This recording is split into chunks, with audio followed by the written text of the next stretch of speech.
All right, guys, this is Brian with Portable Generator Services down here in Florida. I got an excellent video that everyone seems to ask and they're confused about.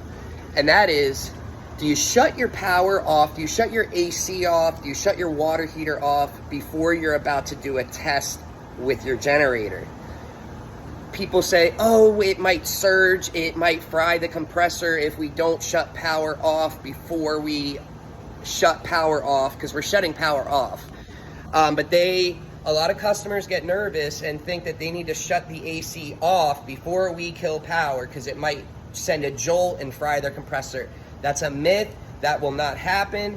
Let me just explain. When a storm comes and you lose power, do you know you're losing power? No, you just lose it instantly and everything is on. It doesn't matter. The only time that you can have a damage, usually, you're not going to have damage from from turning off your power. You're not going to get, the only time damage can occur is when like a transformer might explode and that somehow produced more amperage, or and it sends a jolt to your house.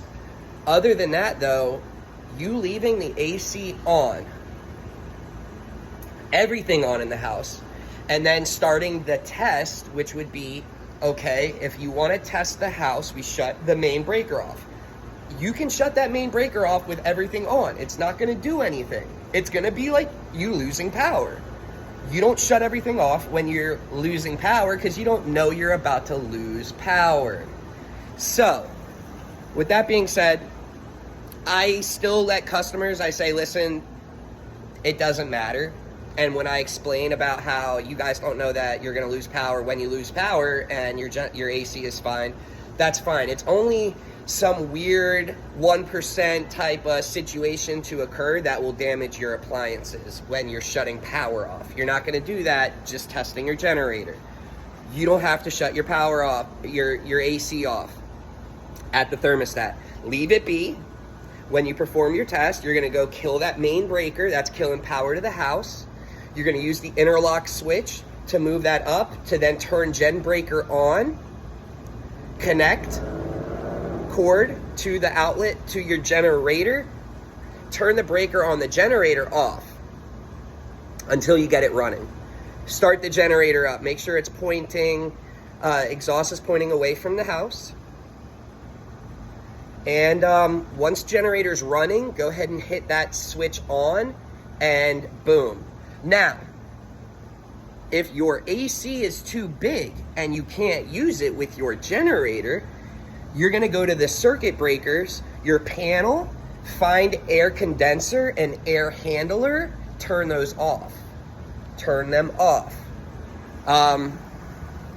There is a big difference between available power and using the power. Leave all your lights on. You're not going to overload your generator. You're not going to overload it with an with a refrigerator. I mean, especially if you have at least a 5,000 to 6,000 watt generator, you won't overload it. You'll overload it with your water heater, your air conditioner, your oven, your stove, your dryer, and washer.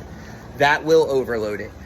Everything else, you're fine with. So, if you want, turn off, if you have a small gen, turn off all of the double pole breakers. It's going to be a spot that takes up 2 spots on your panel.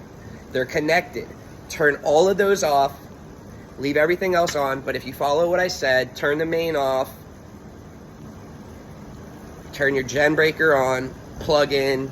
Turn the breaker on the generator off. Start the gen. Let it run and smooth out. Boom. Hit the breaker on the generator back on. You're now powering whatever you're connected to.